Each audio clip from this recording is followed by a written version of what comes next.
Hi everyone, welcome back to ElifTech podcast, where we speak with founders, operators, and industry experts at the intersection of logistics, technology, and operational transformation. My name is Ira Saprenchuk, and I'm growth manager at ElifTech company. And today I'm happy to say that I'm joined by Charles Angibault, CRO and co-founder of ROONIQ. Charles works with logistics and supply chain companies on a very interesting topic: how to turn physical parcel information into trusted digital data using mobile 3D technology scanning and software. Charles, thank you very much for joining us today. Thanks to you. I'm actually really glad to have you here today because parcel dimensioning is one of those topics that can look very operational from the outside. And for many companies, it may still look like just a warehouse task, right? Like measure the parcel, enter the numbers, and move it forward, basically. When we take a deeper look and dimension, and we start seeing that dimensions affect much more than just warehouse step. They influence billing, chargeable weights, warehouse planning, vehicle, trailer utilization, customer disputes, both reporting and even quality of automation and AI decisions.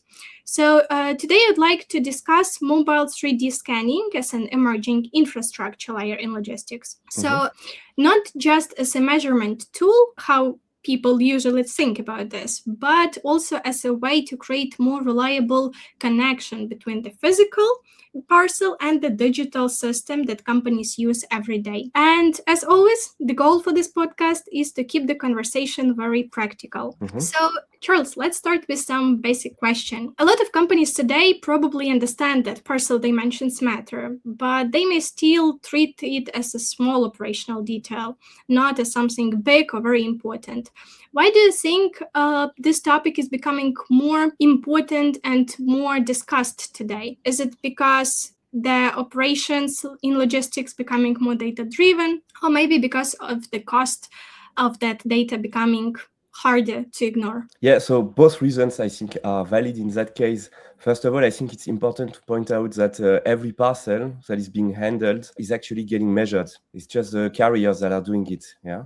And what is important in our situation is that when carriers are dimensioning a parcel with different dimensions or different measurements than what you declared before you created the label, then you get a surcharge. And this surcharge is a form of penalty. So you pay for the actual cost of the correct dimensions plus an additional payment. Yeah.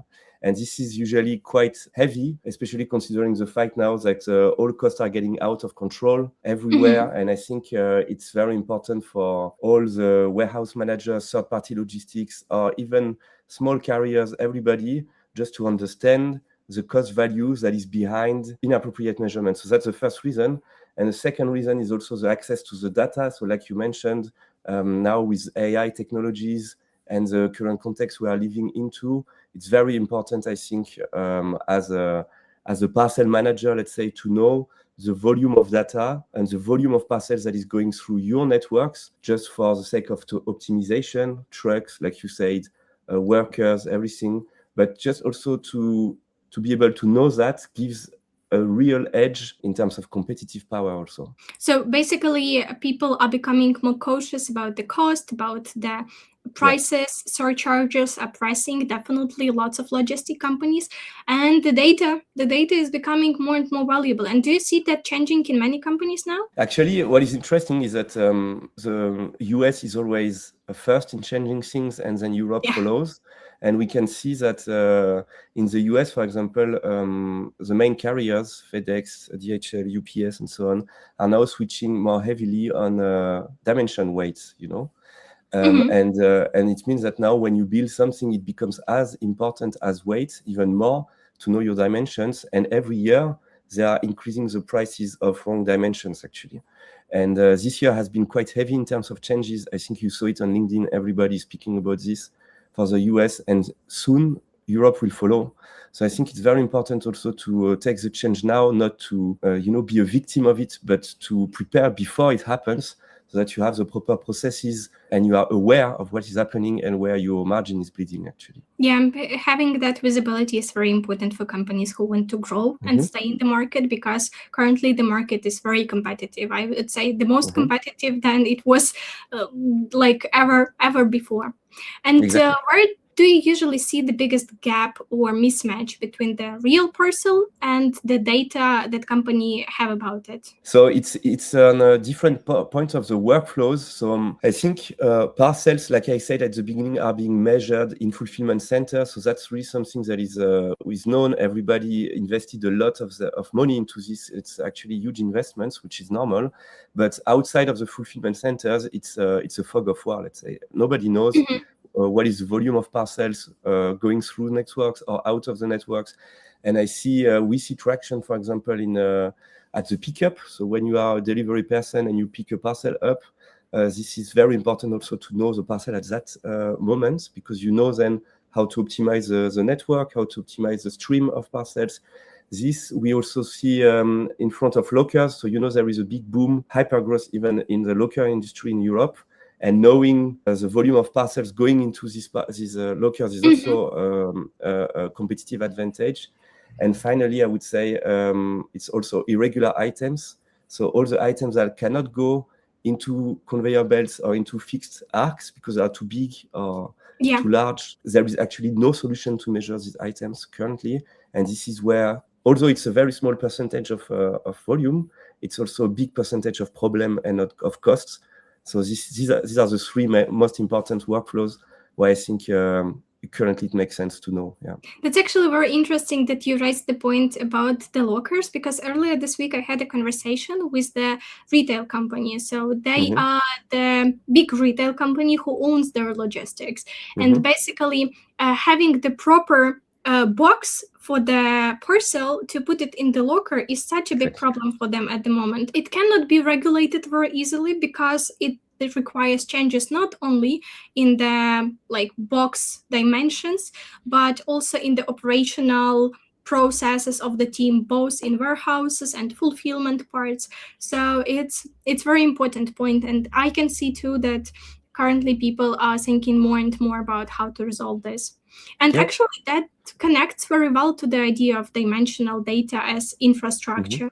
Because if the data is wrong or missing at the beginning, everything built on top of that becomes weaker. As the saying goes, garbage in, garbage out. We have to have the data properly checked. Interesting what you say about the lockers, because what you mentioned are called failed deposits.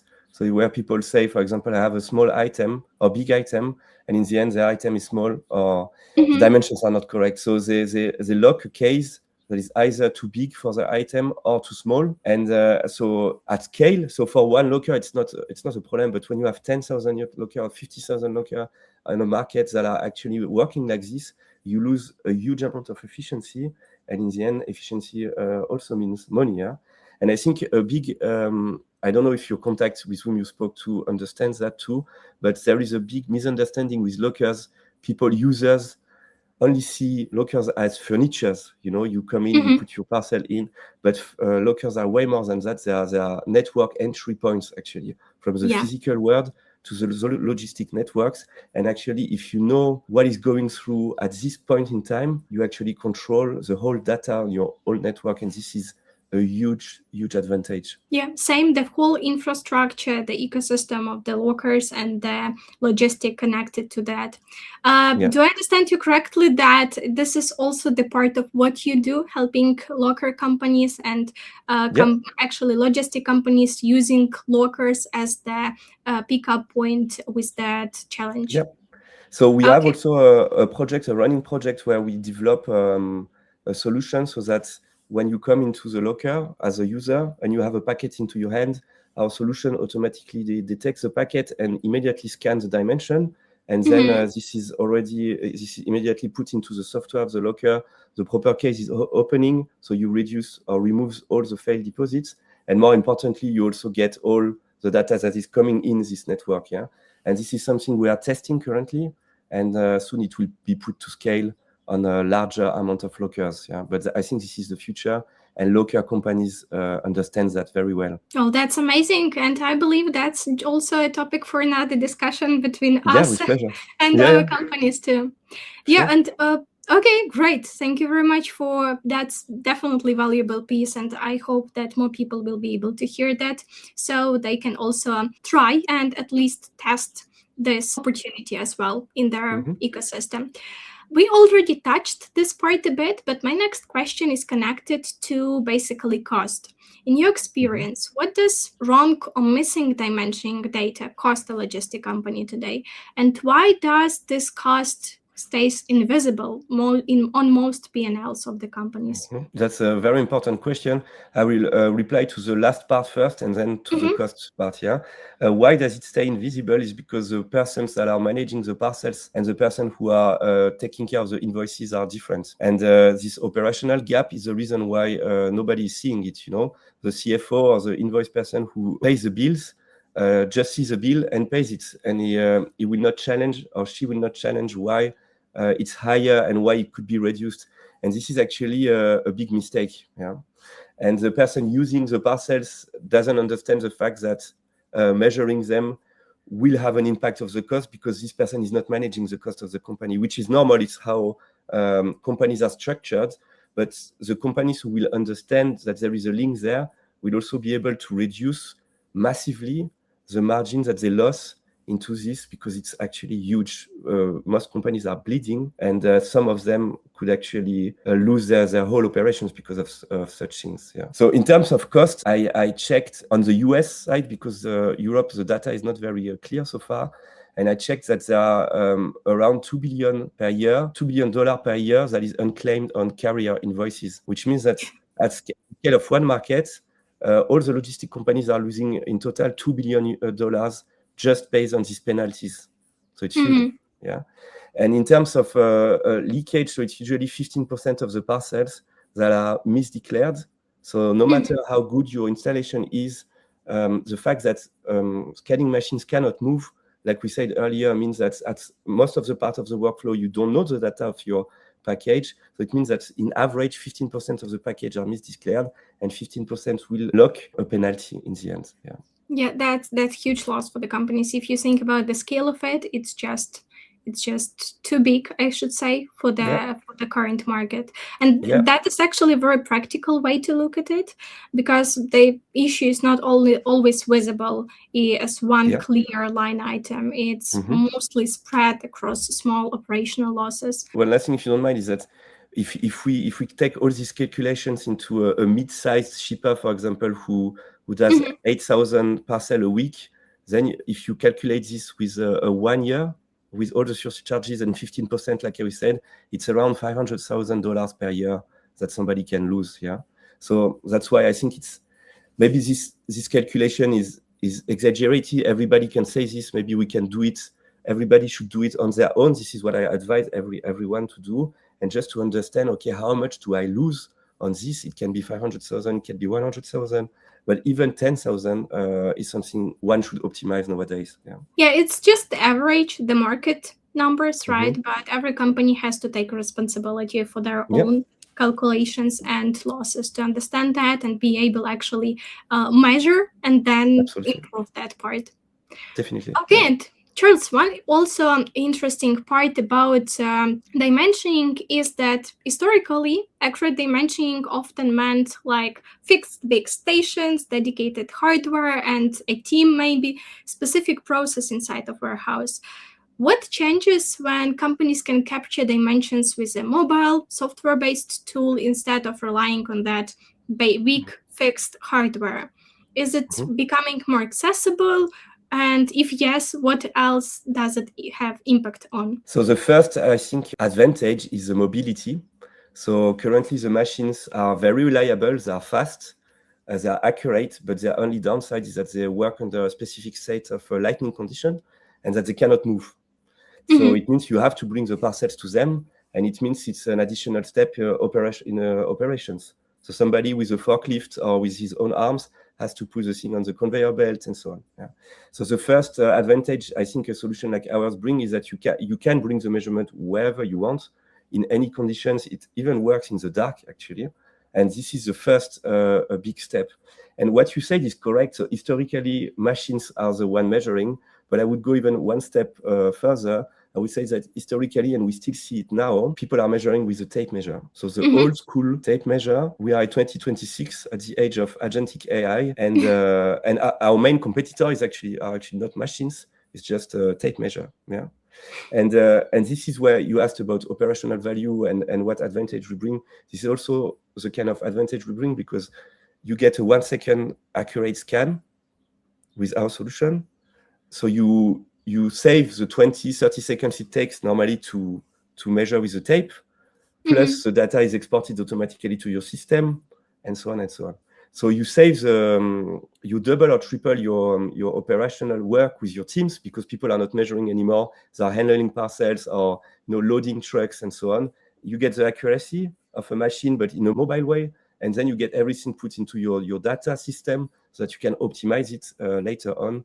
And these are the three main points I wanted to use to answer your question. Yeah, that's actually very good, and I liked how you actually described this huge jump that we had from the tape to the actually automated measurement with the mobile. It's easy accessible. You can move it. You can actually do whatever you want and work in the place where you actually work. And interesting that you connected that to agentic AI and the era that we have at the moment now is AI, because I also wanted to connect it to AI and automation, because many companies now are also investing in smaller tools, right?